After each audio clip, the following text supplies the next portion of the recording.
Bonjour ou bonsoir à tous, vous qui regardez les vidéos, que ce soit le jour ou la nuit, ici DVD Pro Catch slash Mister Review. Alors aujourd'hui, je peux vous dire, prêtez pas attention un petit peu à ma voix ou de ce que je vais un petit peu en dire, ou plutôt de mon état actuel, parce qu'actuellement je suis un peu malade, j'ai la grippe pour être honnête, mais ce qui m'empêche pas de faire cette vidéo pour vous. Mais on va pas parler de la AEW ni de la WWE cette fois-ci, mais vu comment on va terminer l'année avec la TNA. Donc, le dernier show auquel on s'attaque, c'est TNA Final Resolution 2024. Donc voilà, ce qui est dit est dit. Et est-ce que c'est un très très bon show? Ça, c'est la question auquel je vous laisserai poser par vous-même, même si j'ai trouvé que le show était bien, mais pas non plus trop incroyable. On va pas se mentir. Mais moi, pour ma part, j'avais quand même bien aimé ce show Final Resolution, même il y a quelques trucs auxquels je vais peut-être sûrement passer, forcément. Mais bon, j'ai regardé la carte, il n'y a que 10 matchs. Si on compte les deux du pré-show, et d'ailleurs, c'est ce qu'on va s'attaquer au pré-show du countdown de la TNA Final Resolution. Tout d'abord, le premier match, c'est JDC, donc Johnny Dango Curtis, contre Leon Slater. Un match sympathique, mais sans trop aller dans les détails, si ce n'est que je vous spoil la fin, avec JDC qui surprend Leon Slater en, en roll-up et que il a attendu que l'arbitre soit, on va dire, dans une position assez bête pour pas le voir, que il a mis ses pieds dans les cordes, donc ça veut dire qu'il a remporté le match en trichant, mais bon, c'est tactique des méchants. Donc c'est JDC qui remporte le match et, euh, et voilà, nada après. C'est tout ce que je peux dire. Mais bon, le deuxième match du pré-show, Frankie Kazarian contre Jonathan Gresham. Donc, qui est toujours un match simple, rien de match assez extraordinaire, si ce n'est que Kazarian, certes, il est dans une vibe de heal assez, assez divertissant, mais qui ne fait pas non plus bouger les choses, mais qui est quand même sympa à suivre. C'est tout ce que je peux dire. Bon, c'est vrai que les deux savent ce qu'ils font sur le ring, beaucoup de grosses prises, un peu des spots, des hot spots un petit peu, mais ce qui est un peu, on va dire, avec Jonathan Gresham, c'est que là, il est pas en mode poulpe. C'est-à-dire qu'il crache pas du liquide noir, mais qu'il est en mode humain normal. Et ben du coup, ben, ça laisse quelque part un avantage décisif à Kazarian, qui, qui bat forcément Jonathan Gresham, et que c'est lui qui remporte le match. Donc voilà tout. Victoire de Frankie Kazarian. Et c'est la fin du pré-show du countdown de Final Resolution. Car maintenant, on passe à la carte principale. Et je vais boire un petit coup et je coupe un petit peu. Et pour la carte principale, donc le match numéro 3, c'est un match pour le titre de la X-Vision de la TNA. Donc Moose contre Kushida. Auquel un match avec deux styles opposés. L'un pratique ben, la voltige pour sous style et l'autre la puissance très brute, donc à certains mousses bien sûr, et auquel forcément on se dit qu'il allait sûrement gérer le match de manière très décisive ou de manière très dominante. C'est ce qu'il a fait, mais faut pas croire que Kushida ne sait pas gérer des grands monsieur pareils, vu comment Kushida sait comment s'en sortir des situations les plus terribles possibles. Et il sait comment s'en sortir, mais sinon pendant un très très court instant. J'allais dire un truc, mais ça m'échappe de la tête, hein. Je vais pas vous le mentir, si ce n'est que quelques moments, Kushida, c'est vrai qu'il est absolument rusé. Et il y a un moment donné, j'ai vu dans le match auquel Moose, il essaye de faire un peu de la style lucha libre en faisant des double ou triple jump en crossbody, mais Kushida l'attrape en plein vol et veut tenter sa Kimura Lock, donc pour essayer de faire soumettre Mousse. Mais Mousse ne va pas soumettre, jusqu'à ce que dans le climax, certes, il y a un certain désavantage de la part des deux, jusqu'à ce que l'un des deux flanche, et c'est finalement Kushida qui va flancher, vu comment c'est Mousse qui va préparer sa lance, donc sa fameuse Spear, sur Kushida, et qu'il remporte le match et il conserve le titre. Donc victoire de Mousse, et maintenant je passe au match numéro 4, et c'est un match trio par équipe, donc voilà. Au moins, ce que je dis, c'est un petit peu rapide, même si je pense qu'il va pas être euh, très très courte au possible. Je vous le promets pas. Mais bon. Donc, comme j'ai dit, match à 3, par équipe bien sûr. Les Rascals, Trey Miguel, Zachary Wans contre The PCO Pierre-Carl Ouellette et Sami Callienne. Et bien sûr, normalement, il devait avoir Alex ou Alexander Hammerstone qui fait équipe avec Jackson Fing.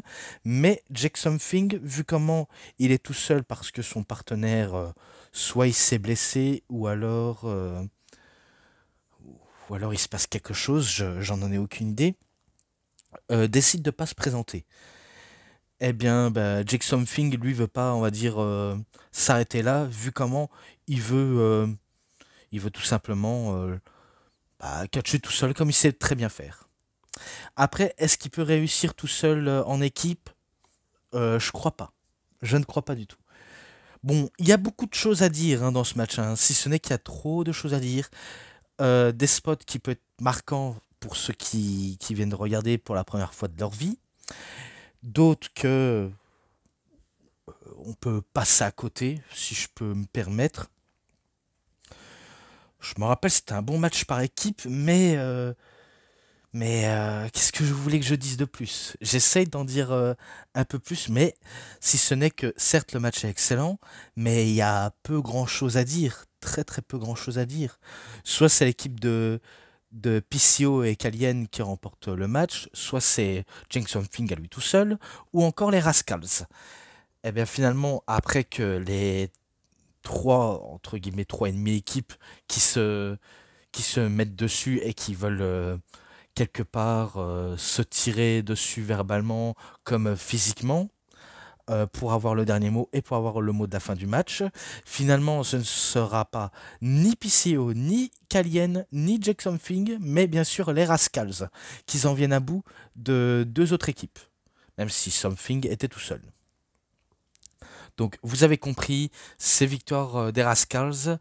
À la fin du match, je sais que les entre guillemets face, je dis bien entre guillemets, hein, que ce soit PCO et Kalien, et les Rascals se félicitent, se font un câlin, mais à un moment donné, là, dans la salle, il fait tout noir, et dans l'écran, il est marqué le chiffre 23. Est-ce que ça signifie la renaissance de l'ancienne gimmick de Kalien, en sachant qu'il a déjà quelque part maîtrisé Internet, un peu comme Watch Dogs. Je ne sais pas si vous savez de quoi je veux parler, du jeu Watch Dogs. Bah, quelqu'un qui contrôle les caméras de surveillance, qui se floute pour éviter d'être pris au dépourvu. On peut pirater n'importe quelle chose, que ce soit une bagnole, les bouches égouts, tout ça. Eh bien, quelque part, Sami Callihan avait abordé ce genre de gimmick un peu à la Watch Dogs. Donc forcément, il est sûrement à l'origine de tout ça. Mais à reste à voir, hein, vraiment à reste à voir. Vu comment je décide de m'arrêter ici. Bien sûr, match numéro 5, c'est un match simple. Vu comment j'ai dit match numéro 5. Entre Ace Steel et Trent Seventh.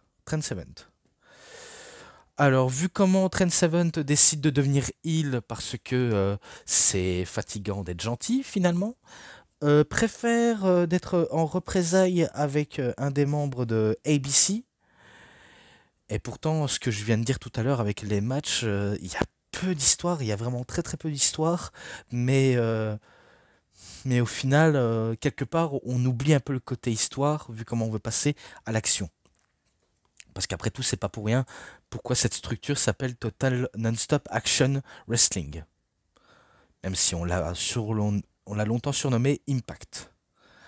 Bref, certes, c'est une histoire, on va dire, d'un heel qui décide d'être heel et d'un face qui veut faire des choses de face. Qu'est-ce que vous voulez que je dise de plus? C'était pas mauvais, hein, c'était pas non plus mauvais ce match-là, hein, mais très peu de choses à raconter, hein. Si ce n'est que Seventh a quelques certains potentiels de briller en solo, comme il peut peut-être triompher dans le main event, même si ça m'étonnerait. Mais Ace Austin, il est aussi excellent, et c'est pas pour rien pourquoi il triomphe vraiment bien dans la catégorie de la X-Division. Même si, comme disait très bien Célan Varini, la X-Division, c'est pas question de poids, mais question de style. Donc, clin d'œil, j'oublie pas ces fameuses bonnes paroles. Et que, oui, Seventh voulait en finir, mais c'est finalement Ace Austin qui en finit avec Trent Seventh. Donc, victoire de Ace Austin. Donc, c'est lui qui remporte le match. Et maintenant, match numéro 6. Parce que oui, je enchaîne directement avec le match numéro 6, qui est encore un match simple, mais qui n'a pas, on va dire, très très grande histoire, si ce n'est que ces deux femmes auxquelles on va parler, parce que bien sûr c'est un match féminin, entre Jordynne Grace et Rosemary. Certes, dans ce match-là, il n'y a pas une très très grande histoire, si ce n'est qu'un match... je sais pas s'ils ont mis ce match par pur intérêt ou par pure coïncidence, mais on peut dire que c'est juste un match auquel il n'y a pas forcément d'histoire. Pourtant, je sais que je vous le dis quand je fais une vidéo chaque mois, voire parfois des semaines, je suis la TNA, je regarde la TNA, mais je m'investis très peu à certaines histoires et je, je regarde pour l'effort, mais j'arrive pas non plus à aller droit au but avec cette vidéo à chaque fois quand je regarde. Pourtant, je regarde les vidéos sur la TNA parce que je suis un jusqu'au boutiste, mais j'accorde peu d'importance à certaines rivalités qui ne sont pas marquantes et qui resteront pas dans les annales de la structure. Comme dans certains shows d'ailleurs, et dans certaines compagnies. Donc, qu'est-ce que vous voulez que je dise? Pourtant, il y a eu quelques mouvements sympas entre Grace et Rosemary. Je me rappelle la puissance brute de Jordynne Grace avec le Muscle Buster, la tentative de Dakop Killa, donc le Vertbreaker, si j'ai bien compris, le Vertbreaker. Et Rosemary, bien sûr, elle a toujours ce côté très creepy, creepinienne, je sais pas si on pourrait l'appeler comme ça, une creepinienne, quelqu'un qui adore faire des trucs assez mystiques, assez sombres, sortir digne d'un film d'horreur, rien de plus. Et à un moment donné, dans le climax, alors que l'un des deux femmes allait peut-être remporter le match, donc que ce soit Jordynne Grace ou Rosemary, il y a quelqu'un qui est capuché. Et d'ailleurs, on s'est tous demandé est-ce que c'est un homme, est-ce que c'est une femme, qui attaque, je crois, Rosemary ou Jordynne Grace. Mais je sais qu'il attaque, hein. Et pourtant, on était persuadé que c'était un mec. Finalement, pas du tout, c'était une meuf. C'était une meuf. Et on s'est dit, qui c'est cette meuf qui, qui agresse Jordynne Grace, vu comment elle va effectuer son Hammerlock DDT. Et du coup, comment dire, la suspecte, la cambrioleuse, ce que vous voulez, se démasque, on va dire. Enfin, d'abord, elle se déshabille pour montrer à quel point c'est une femme et qu'elle porte un croc-top et qu'elle tire la cagoule. Et il s'agit de qui? Il s'agit de Tessa Blanchard. Donc, Tessa Blanchard est de retour à la TNA après plus de, je crois, c'est 4 ans, je pense. En 4 ans, elle s'était fait libérer par la compagnie à cause parce qu'il y a eu la crise sanitaire et qu'elle était bloquée au Mexique. et et qu'à ce qui paraît, ben, la compagnie a dû la, entre guillemets, la virer ou plutôt la libérer de son contrat, donc plus aucun lien avec elle, et qu'on lui a dû obliger à lui redonner le titre, donc le titre Impact à l'époque, parce que il faut savoir qu'à l'époque, il faut savoir que Tessa Blanchard est la première femme à devenir championne chez les hommes, donc championne du monde d'Impact. TNA pour être plus précise. Donc c'était elle qui avait effectué cet exploit en battant Sami Callihan lors de Hard to Kill 2020, si ma mémoire est bonne. Et est-ce que c'est une bonne chose? C'est ça aussi que je me pose la question parce que il faut savoir, j'ai regardé la vidéo sur le connard du catch qui a exactement parlé à ce sujet parce que il faut savoir c'est que avant que, bah, que le show démarre, parce que moi je pouvais pas le voir directement vu comment je dois me préserver mes nuits pour moi bien dormir, eh bien il y avait un spoiler comme quoi il est possible que elle pourrait revenir à la TNA.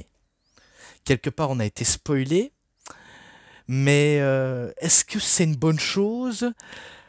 Selon lui, c'est une mauvaise chose. Pour certaines personnes, c'est une bonne chose. Mais est-ce qu'ils ont raison, est-ce qu'ils ont tort? Je pourrais pas répondre à ce sujet si ce n'est que j'ai entendu cette rumeur ben, hier soir et auquel je me suis dit ouais, peut-être que oui. Est-ce que c'est pas vrai? Est-ce que c'est une autre? Je n'en ai aucune idée. Je préfère pas savoir.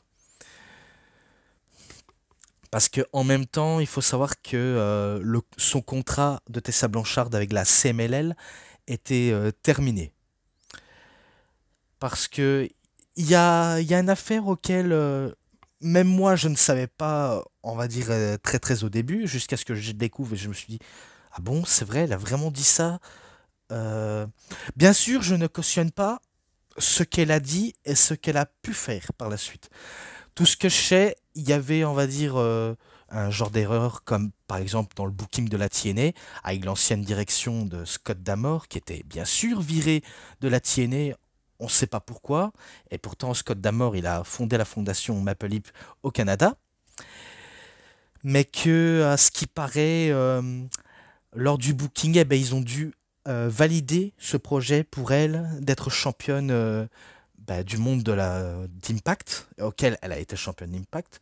Certains lutteurs n'étaient pas très contents, enfin pas très contents de le voir, de la voir championne. D'autres oui, mais d'autres non. Et du coup, il y en a qui comprennent pas le move. Peut-être qu'ils voulaient faire la TNA, de faire de elle la China des temps modernes. Par exemple, Shaina, elle a été championne deux fois intercontinentale. Et suite à ça, ben, avec son exemple, ils ont créé la ceinture intercontinentale, mais de chez les femmes. Donc quelque part, ça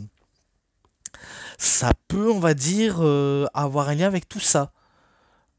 Mais dans le cas de la TNA de l'époque, il y en a qui ne comprenaient pas. Même Booker T ne comprenait pas. Certains personnes en ligne ne comprenaient pas cette décision, d'autres qui étaient ravis. Mais il y en a qui ne comprenaient pas.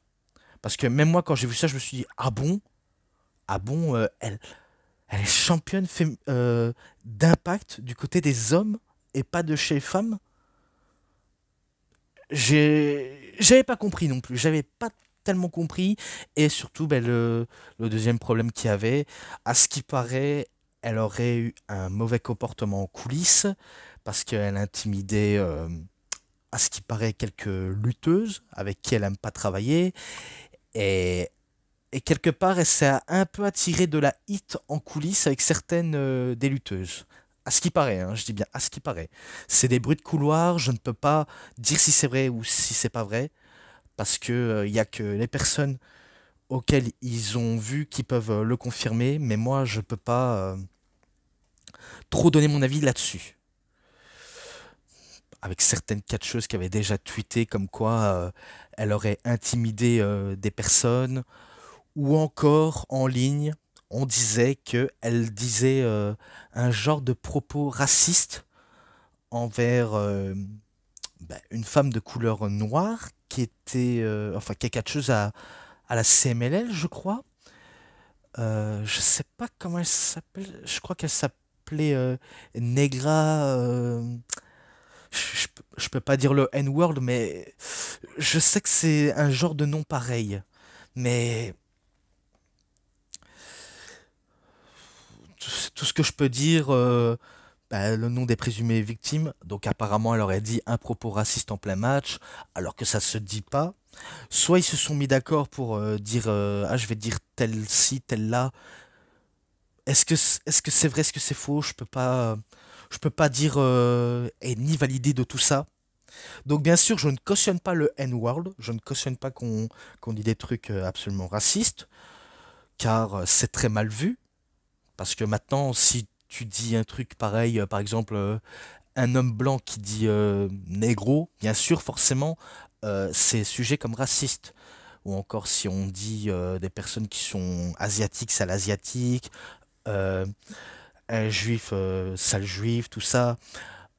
Musulman, sale, sale marocain, retourne dans ton pays, tout ça. C'est vrai que tout ça, c'est très très très très très mal vu et très malentendant pour certaines personnes. Et du coup, un truc pareil ne doit pas se dire. Mais ça, j'espère que vous le saviez, parce que c'est pour ça, s'il y a un propos qui choque, on n'hésite pas à exprimer notre colère contre le racisme. Et il faut dire, le racisme existe depuis la nuit des temps. On peut pas contrôler le racisme, mais qu'est-ce que vous voulez que je dise? C'est la vie est cruelle, quoi. C'est vraiment cruel. Bien sûr, pendant son règne en tant que championne, elle a essayé de se défendre. Elle a beaucoup essayé de se défendre, de dire que elle a bien fait des choses terribles, euh, comme par exemple intimider des personnes, ou entre guillemets pas du tout, même si elle niait les faits qui étaient portés contre elle. C'est sûr, elle a fait un genre de bad buzz autour de elle. Et du coup, le move était vraiment pas parfait, malheureusement. Vraiment pas parfait. Et du coup, quelque part, ça a un peu entaché son image et un peu entaché l'image de la structure. Mais après, avec quelques personnes, c'est vrai qu'il y en a qui le disent, mais est-ce que c'est vrai, est-ce que c'est faux? Je peux croire certaines catcheuses qui en parlent du fait que ce sont des faits réels, et du fait que ce ne sont pas des mensonges, parce qu'il y en a qui mentent dans cette affaire, mais j'espère que ce pas des mensonges. Et est-ce que c'est bénéfique pour la TNA de la faire ramener, en sachant qu'il y a certaines personnes en coulisses auxquelles il y en a qui ne veulent pas travailler avec elle? Euh, Ça peut être problématique. Ça peut être problématique.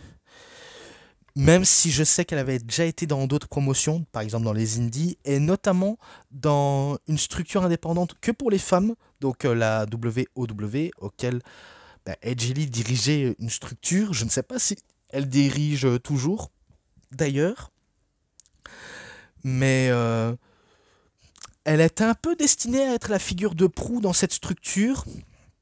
Et à ce qui paraît, cette structure existait déjà il y a très très bien longtemps, auquel je ne savais pas, mais qu'ils ont dû le ressusciter pour faire revivre cette structure, auquel elles étaient prêts à faire de elle une top star dans la structure. Donc ils avaient tout préparé, tout ça, et qu'après, on n'entend plus parler d'elle, pour des raisons auxquelles on ignore.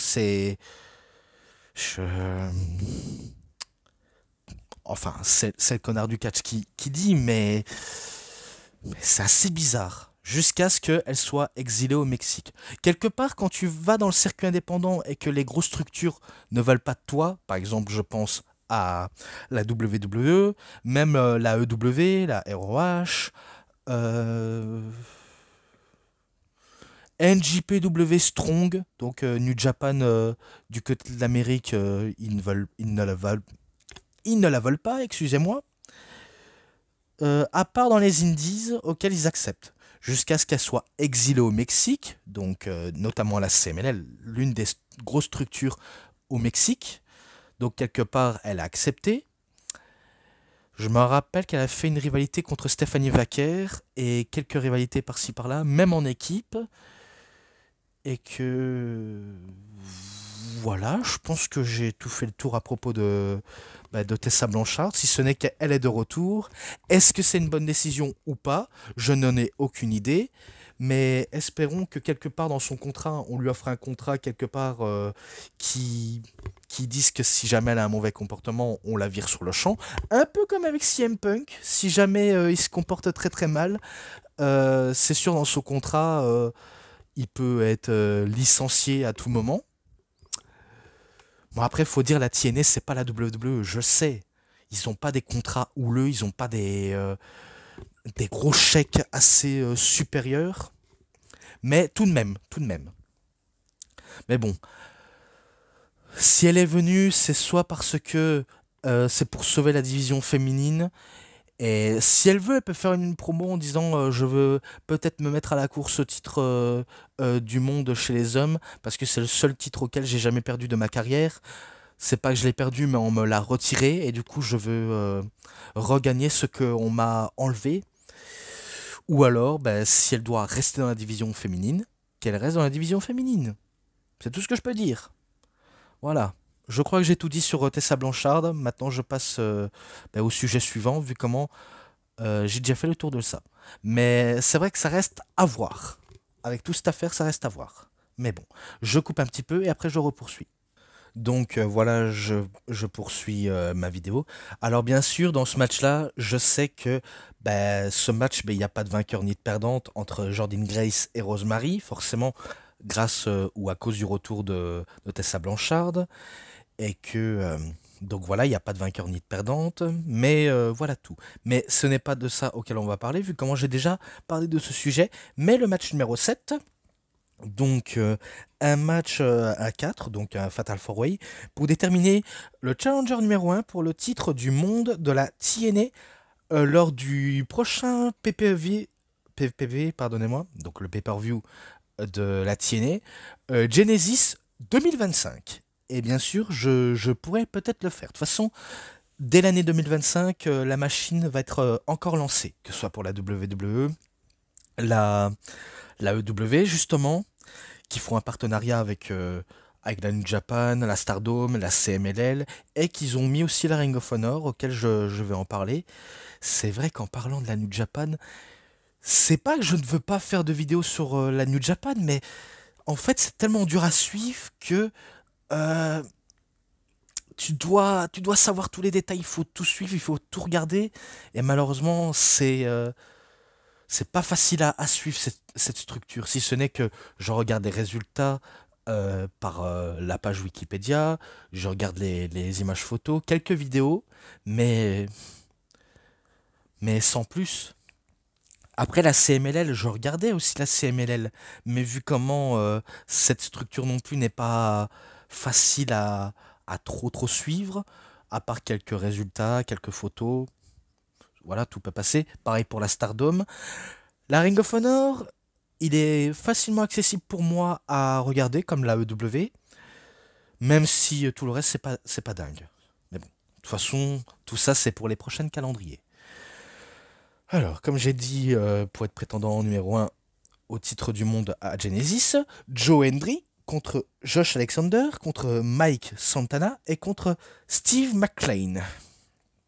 Alors, c'est vrai que les 4 hommes se sont auto-déchirés dans le match. Vu comment, qui allait remporter ce match, qui allait faire la grosse différence entre les 4 hommes. Beaucoup de spots, hein, beaucoup de spots auxquels je préfère en passer. Si ce n'est que les 4 hommes ont voulu se démarquer comme ils pouvaient, remporter le match par n'importe quelle des façons. Et finalement, ce ne sera pas Alexander, Santana et encore moins McLean qui remportent le match, mais bien sûr Joe Hendry. Donc c'est Joe Hendry qui remporte le match et qui va avoir sa deuxième chance pour le titre du monde de la TNA.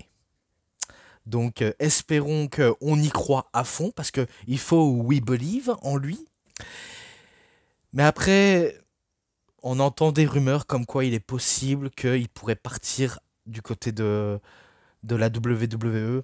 Il est fort possible que c'est le cas, mais on n'en est pas encore sûr. On n'en est pas encore sûr, même si on est persuadé que l'accord entre la WWE et la TNA peut encore se maintenir. Si c'est pas le cas, ben, c'est que leur partenariat est arrivé à son terme. Mais rien n'est confirmé hein, encore. Rien n'est encore confirmé. Si ce n'est que Joe Hendry a sa chance pour encore pour le titre de Nick Nemeth. Est-ce que Nick Nemeth va encore le devenir champion? C'est la question auquel on va poser tout à l'heure. Mais bon, voilà tout. Match numéro 8, Masha Slamovich contre Tasha Steelz lors d'un match Falls Count Anywhere pour le titre féminin des Knockouts de la TNA. Alors, il n'y a pas trop d'histoire si ce n'est que je pense que Tasha Steelz avait remporté, je crois, une bataille royale ou alors un match simple pour déterminer être la challengeuse numéro 1 au titre de Masha Slamovich. Et du coup, ben, voilà comment est devenu officiel ce match entre les deux femmes, et auquel, certes, ils se sont un peu beaucoup plus battus dans le ring qu'en dehors, même si je sais qu'ils ont un peu, ils se sont un peu battus autour du ring, forcément. Vous voyez, il y a peu de choses à raconter, hein, très très peu de choses, si ce n'est que j'ai pas envie de trop me fatiguer à ce sujet, mais auquel, ben, c'était pas non plus un match qui n'était pas forcément trop à la hauteur pour moi. Pour certaines personnes, elle l'est, mais pour moi, un peu compliqué. Je vais pas vous le mentir, c'est un petit peu compliqué pour moi. Si ce n'est que c'est Masha Slamovich quand viennent à bout de Tasha Steelz lors de la rampe du ring qui mène vers l'entrée. Je crois qu'elle effectue un marteau pilon ou un tout autre prise, mais je sais qu'elle effectue un genre de mouvement aussi sadique que agréable, si je voulais mon avis. Si vous voulez mon avis, bien sûr. Et que c'est Masha Slamovich qui remporte le match et qui conserve le titre. Donc victoire de Masha Slamovich et que son règne dure encore pour l'année prochaine. Voilà. Match numéro 9. Alors un match en table pour correspondre au championnat du monde par équipe de la TNA. Donc bien sûr c'est pour le titre par équipe entre les Hardy Boys, Jeff Hardy et Matt Hardy contre The System, Eddie Edwards et Brian Myers. Alors, vu comment ils ont fait pas mal de stipulations, les Hardys, que ce soit un TLC, match de l'échelle, je crois, et quelques matchs à ce type auxquels ils ont remporté, voire un peu perdu le match, mais là, c'est un match en table, tout simplement, et auquel, bien sûr, il y a à élimination, où je pense que c'est pas du tout le cas. Mais après, on connaît un peu l'opérandi des Hardy Boys. On sait qu'ils adorent les matchs extrêmes avec tout ce qui est un peu leur terrain de jeu, les tables, les échelles, les chaises, n'importe quel objet inclus. C'est un peu leur source de succès, de popularité, et auquel c'est pas étonnant, forcément c'est pas étonnant, mais ça fait effet auprès du public, même s'ils savent qu'ils ont vu beaucoup trop des Hardys. Bon, après, du fait que ça fait réagir, le reste, je ne peux absolument rien dire. Ce n'est que c'était un peu excellent. Bon, est-ce que vous voulez que je passe directement au climax parce qu'il n'y a pas grand-chose à citer, si ce n'est beaucoup de spots dans les moments du match et que voilà, sans plus, si ce n'est que on peut retenir le climax du match. Excusez-moi si vous entendez de la musique. Ouais, je disais, on passe au climax. Et auquel, dans le climax, je sais que celui qui va être allongé sur la table, c'est Brian Myers. Et auquel il va se faire encaisser des coups par Matt Hardy. Et auquel Matt Hardy, il va mettre KO Brian Myers, vu comment il peut plus réagir. Et ça permet à Jeff Hardy de faire comme il a fait. Je crois que c'est lors du Royal Rumble 2000 auquel ils avaient un affrontement contre les Dudley Boys. D'ailleurs, attendez, il faut que je coupe un petit peu parce que ça me dérange cette musique. Bon, là, ça devrait aller, vu comment je pense que la musique s'est un peu éloignée. Ouais, parce que faut dire, dans mon bloc, ils mettent beaucoup de fois la musique et ça me dérange quand je fais une vidéo. Donc, je disais, ils ont fait un peu comme un clin d'œil, donc les Hardys, lors du Royal Rumble 2000, entre eux et les Hardy Boys. Donc, c'est bien sûr Matt qui fait un peu le boulot, et auquel ben, Jeff Hardy, lui, va effectuer le Swanton Bomb sur un de ses adversaires, et du coup, l'un de ses adversaires, c'est Brian Myers, qui va subir le Swanton Bomb, et qui vont briser la table, et du coup, forcément, c'est victoire des Hardy Boys, auquel il reste champion, du fait que j'espère que ça leur va pour eux, même si je m'inquiète un peu pour leur état de santé. Mais du fait qu'ils sont toujours champions et qu'ils régalent la foule, où est le problème? Bon, après, il y en a qui diront, ouais, il y a toujours un problème dans ce match-là. Il y aura toujours des problèmes de toute façon dans n'importe quel match, mais bon, qu'est-ce que... On peut s'en fiche. Moi, perso, je m'en fiche un tout petit peu. Mais bon, de toute façon, c'est victoire des Hardy Boys.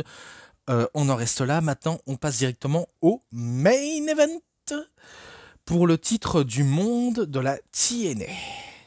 Ouais.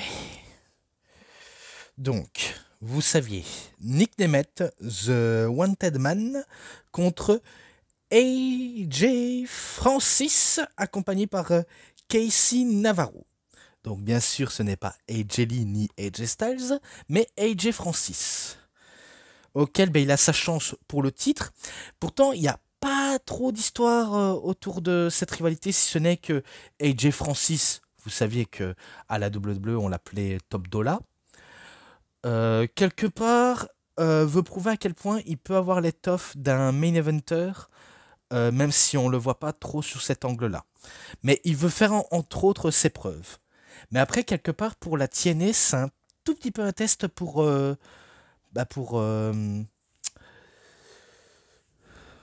AJ Francis. C'est un petit peu un test pour lui. Est-ce qu'il a l'étoffe d'un main eventer ou pas? Ça, c'est des questions qui se posent et qu'il y en a qui s'en poseront toujours des questions. Si ce n'est que, certes, il a fait quelques moments sympas, hein, je dis pas le contraire, il a fait des trucs un petit peu sympas, mais sans plus. Et même s'il a tout donné par la suite, ça reste quand même Nick Nemeth qui reste un peu au-dessus de lui, avec l'expérience auquel il possède, euh, le talent dans le ring qui reste toujours dans la peau de Nick Nemeth, qu'on sait que c'est Dolph Ziggler, et auquel ben, ce sera lui qui en finira avec AJ Francis. Donc il bat avec un zigzag, même si je ne m'habituerai jamais à ce nouveau nom de ce zigzag. Je l'ai dit une fois, mais maintenant je m'en rappelle plus, bizarrement. Et auquel c'est lui qui en vient à bout de AJ Francis. Bon après, c'est pas un match court, hein. Enfin, j'espère pas que c'est un match court, vu comment les deux hommes se sont vraiment donnés à fond. Mais vu comment je décide de passer par la suite, parce qu'il y a tellement de choses à raconter, eh bien, ça reste quand même Nick Nemeth qui remporte le match et qui conserve le titre. Et bien sûr, il se fait attaquer par Casey Navarro et qui demande forcément, à AJ Francis de l'aider à le taper, de le mettre en dolorie et de prouver à quel point il peut être une réelle menace pour sa ceinture. Et c'est là que un sauveur est venu là pour nous sauver, et que celui qu'il faut y croire, un certain Joe Hendry, qui joue au Chevalier Blanc et qui commence à allumer Casey Navarro et même AJ Francis. Il les renvoie à l'extérieur et il renvoie bien sûr Casey Navarro à l'extérieur, auquel AJ Francis l'attrape et auquel ben, ils décident de se retirer tous les deux.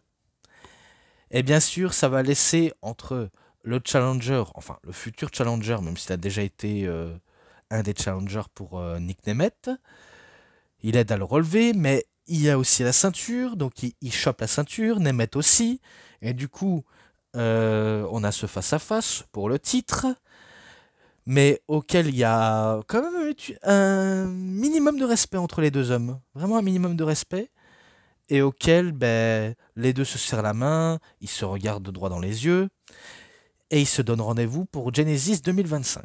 Et voilà comment ça s'arrête le show de Final Resolution 2024. Tout simplement. Voilà, j'ai quasiment tout dit. j'ai quasiment tout dit, si ce n'est que je sais qu'il va avoir les Saturday Night Main Event 2024, auquel bien sûr je vais suivre et auquel je vais m'attaquer là-dessus. Mais après, par la suite, pas directement, mais je sais dans quelques jours, excusez-moi, je vais, euh, je vais sûrement faire la vidéo du bilan de l'année 2024, auquel je vais beaucoup jacter. Et forcément, il faut que je le fasse pour la bonne cause. Et après ça, ben, je ferai la vidéo sur ROH Final Battle, auquel je vais vraiment le faire.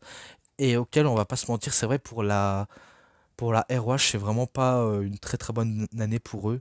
Surtout depuis qu'ils ont été achetés par la EW. Et du coup, ben, depuis l'achat, bah,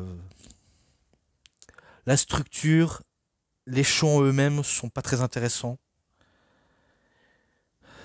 Et auquel ben, ça c'est triste, rien qu'à y penser. Contrairement à la TNA, auquel ils ont vraiment fait des bonnes choses, vraiment des très bons shows, auxquels ils sont sympas à suivre.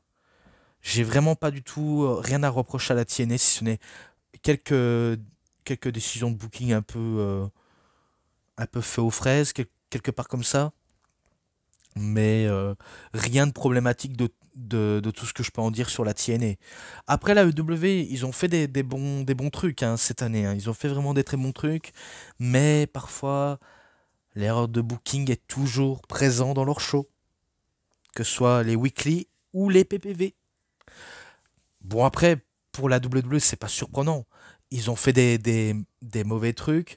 Mais on va pas se mentir, ça a été un peu leur grosse année. Hein, parce que suite que le catch de cette année-là a été terriblement en feu et auquel on était vraiment à fond. Et c'est pas des paroles en l'air, vu comment on a vraiment vécu l'une des meilleures périodes du catch, pour certains. Et pour certaines promotions, ben, j'espère que pour eux, ça aura été du bol, même si ils se sont fait un peu pas mal discrets. Mais bon, faut dire, j'essaye de m'attaquer à plus de shows possible, mais trop s'attaquer à trop de shows, finalement, ça en ferait beaucoup, vraiment beaucoup. Mais bon, c'est pas pour rien que je vais lâcher l'affaire, si ce n'est qu'il y aura le calendrier auquel je sais que je m'attaquerai. Donc, comme j'ai dit, le bilan de l'année 2024. Ensuite, un petit vidéo sur l'unboxing de cadeaux de Noël, vu comment j'adore ce genre de format vidéo. Et bien sûr, on s'arrêtera quand la EW aura sorti World's End, et auquel je m'attaquerai. Mais bon, voilà. Au moins tout est dit. J'espère que l'année 2025 sera de tout neuf, je l'espère, et auquel moi je m'arrête là. Donc c'est tout pour cette vidéo de review. C'était DVD Pro Catch / Mister Review. J'espère que ça vous aura énormément bien plu. Et si vous avez aimé cette vidéo, vous savez ce qu'il vous reste à faire. Likez la vidéo, commentez, partagez, abonnez-vous à ma chaîne et cliquez sur la petite cloche pour avoir plus des notifications et des prochaines vidéos. Et moi, comme d'habitude, je vous dis bonne journée, bonne soirée à tous. Au revoir tout le monde pour une prochaine vidéo. A plus à tous les fans de catch. Allez, bye bye tout le monde. Salut tout le monde, à plus.